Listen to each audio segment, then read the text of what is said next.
नमस्ते, मैं अलका ठाकुर हूं और आप सभी का अलका मेडिकल क्लासेस में स्वागत है। आज के लेक्चर में हम बहुत छोटे से टॉपिक को पढ़ेंगे, लेकिन टॉपिक छोटा ज़रूर है लेकिन इम्पॉर्टेंट बहुत ज़्यादा है। बहुत ज़्यादा इम्पॉर्टेंट क्यों है? क्योंकि ये आपके शरीर से जुड़ा हुआ है। आपके एग्ज़ाम में भी आएंगे। अगर आप कंपटीशन का एग्ज़ाम देते हैं, अगर आप कोर्स कंप्लीट कर लेते हैं, तो लगभग हर कोर्स में BSc nursing, ANM, GNM, pharmacy, diploma, आप कोई भी कोर्स करें, पैरामेडिकल के कोई आप अगर कोर्स करते हैं, तो हर कोर्स में जब आप गवर्नमेंट एग्जाम के लिए जब आप प्रिपरेशन करते हैं, तो anatomy and physiology, medical surgical nursing, ये सभी चीज़ें क्या है, इसमें डिजीज के बारे में आपको नॉलेज मिलती है, इसमें बॉडी के बारे में आपको नॉलेज मिलती है, बॉडी में क्या क्या प्रॉब्लम्स हो सकते हैं उसके बारे में, साथ ही इसका समाधान कैसे मिलता है। नर्सिंग में भी फार्माकोलॉजी है और फार्मेसी में भी फार्माकोलॉजी है, तो दवाइयों के बारे में पढ़ना है हमें। एमबीबीएस में भी फार्माकोलॉजी है। तो ये क्या है, ये एक तरह से थोड़ा थोड़ा करके हर कोर्स में आपको एक ही सब्जेक्ट्स को अलग अलग तरीके से प्रस्तुत किया गया है, ताकि आप उसको समझें, आप उसको जानें। क्योंकि आप सभी क्या कर रहे हैं, आप सभी को एक पेशेंट को देखना है, तो उसके बॉडी में बहुत तरह के डिजीज आएंगी और उन डिजीज को इन सभी कोर्स में पता होना बहुत इंपॉर्टेंट है। इसीलिए सब्जेक्ट्स आपको दिए गए हैं और उसके अंदर टॉपिक्स भी लगभग सेम होते हैं। थोड़ा सा जो फर्क होता है वो सिर्फ डिटेलिंग का होता है। एमबीबीएस में ज़्यादा आपको डिटेल मिलेगा, बीएससी नर्सिंग में आपको ज़्यादा डिटेल देखने को मिलेगा, उसकी अपेक्षा जीएनएम में आपको थोड़ा सा कम और एएनएम में आपको और कम डिटेल में आपको देखने को मिलता है। लेकिन आपको पढ़ना सभी चीज़ें हैं, फार्मेसी में भी पढ़ना है, सभी कोर्सेज में भी पढ़ना है।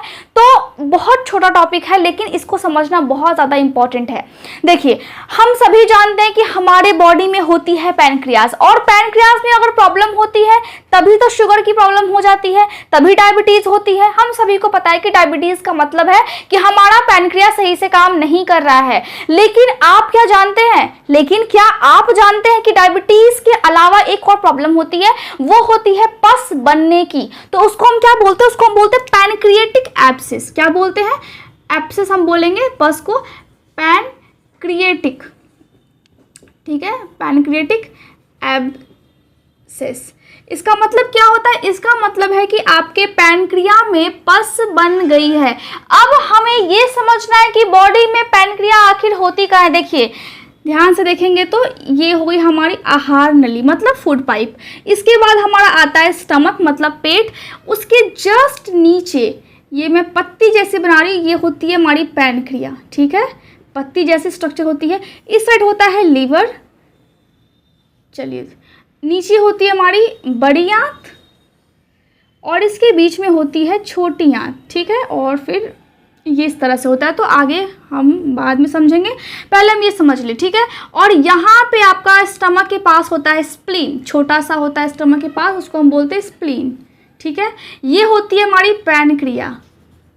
पैनक्रियाज। तो पैनक्रियाज में अगर गड़बड़ी हो जाती है, पैनक्रियाज अगर इंसुलिन बनाना कम कर देती है, तो उस कंडीशन में डायबिटीज के केसेस आते हैं।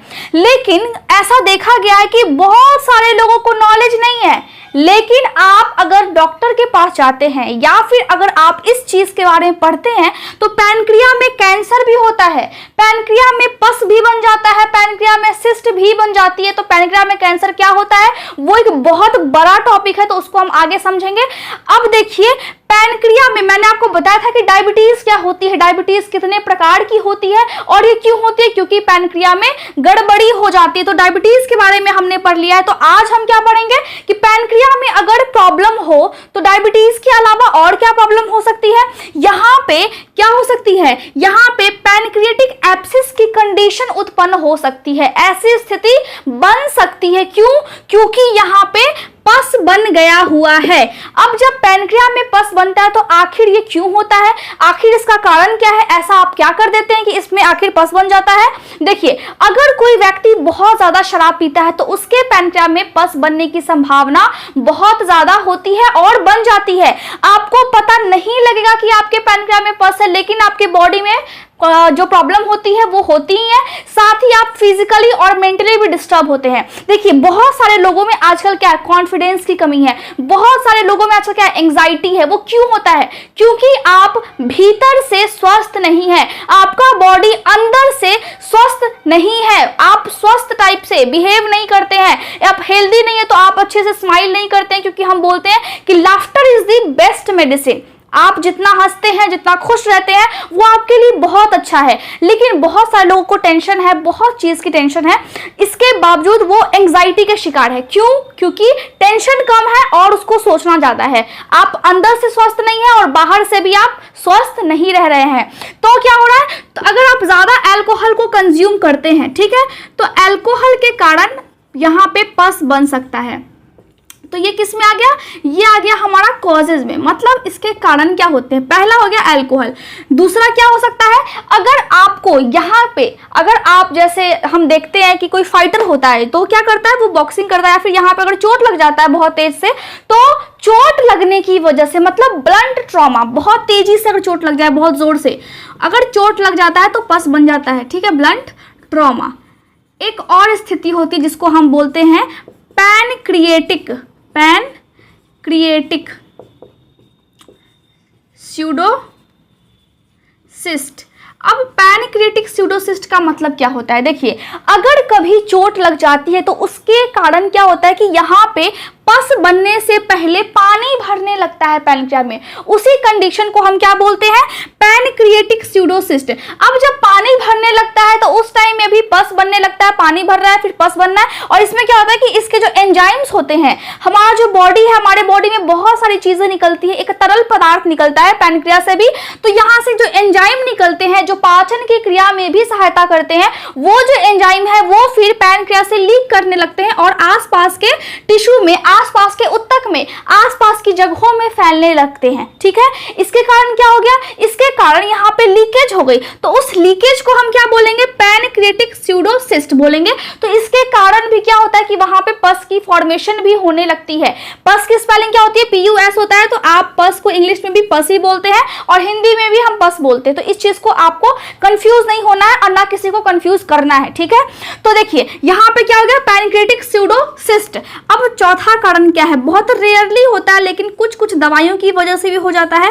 साथ ही क्या होता है कि चोट लगने की वजह से तो हुआ ही आपको, अगर गॉल ब्लैडर में स्टोन है। अब गॉल ब्लैडर कहाँ पे होती है? लीवर के जस्ट यहाँ पे छोटी सी होती है, इस तरह, ठीक है। तो हमने हमेशा सुना है कि पथरी हो गई है, कहाँ पे हो गई है? गॉल ब्लैडर में हो गई है। तो जब गॉल ब्लैडर में जब स्टोन हो जाता है तो उसके कारण भी पस बनने लगता है, ठीक है। तो यहाँ पे हम लिख सकते हैं पांचवा कारण गॉल ब्लैडर स्टोन, ठीक है। अब देखिए, अब ये सभी हो गए कारण। अब आपको हमेशा ध्यान रखना है कि हमें कैसे पढ़ना है। सबसे पहले कोई डिजीज है तो उसकी डेफिनेशन मैं हमेशा बताती हूँ, लेकिन मैं हमेशा इसीलिए बताती हूँ ताकि आपको याद रहे।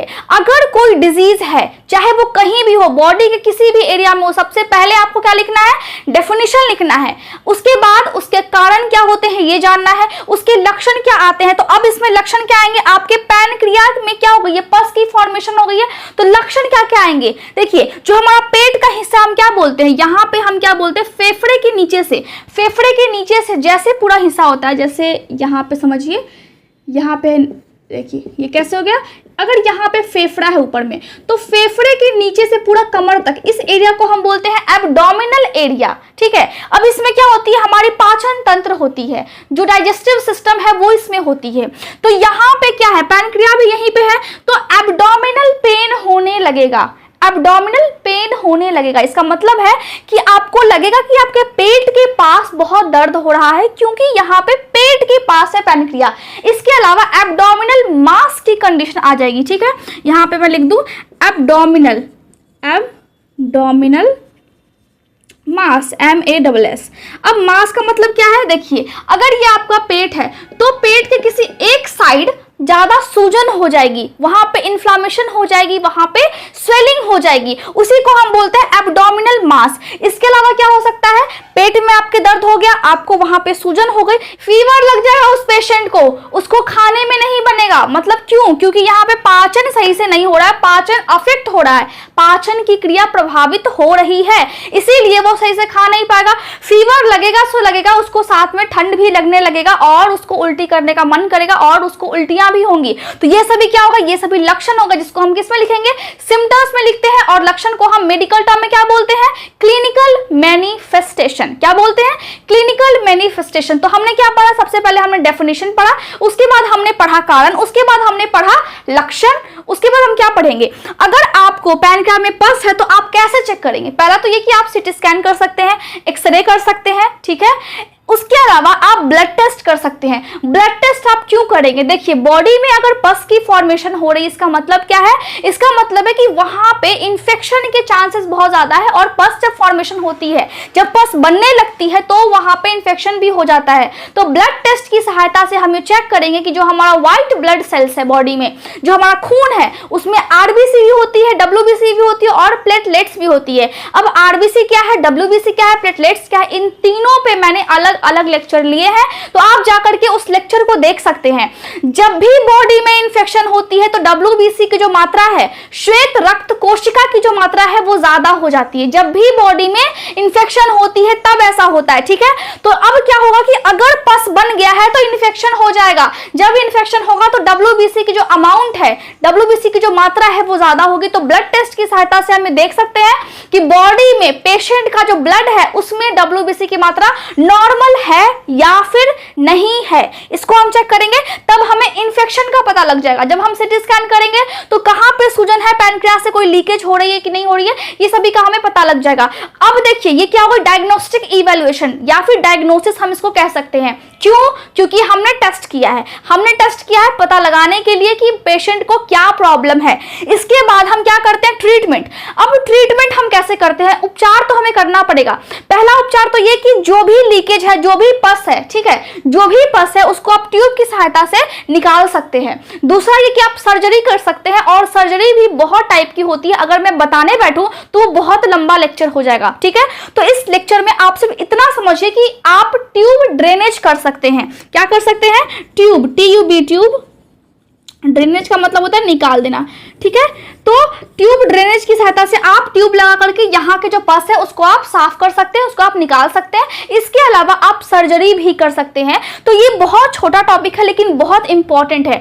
अब देखिए पैनक्रिया में क्या हो गई, पैनक्रिया में पस की फॉर्मेशन हो गई, तो इसको हम क्या बोलेंगे, इसको हम बोलेंगे पैनक्रिएटिक एब्सेस। कोई भी कंफ्यूजन होता है आप तुरंत क्या करें, कॉमेंट्स कर सकते हैं, साथ ही आप ईमेल भी कर सकते हैं। जब भी कोई लेक्चर होता है उसके नीचे क्या होता है, कॉमेंट सेक्शन होता है। तो फर्स्ट कॉमेंट सेक्शन में आपको टेलीग्राम ग्रुप का जो है वो लिंक मिल जाएगा, आप वहां से टेलीग्राम ग्रुप को ज्वाइन कर सकते हैं। बहुत सारे स्टूडेंट है वहां पे, लेकिन आप भी ज्वाइन करके अपनी डाउट्स को पूछ सकते हैं। Thank you so much for watching my video.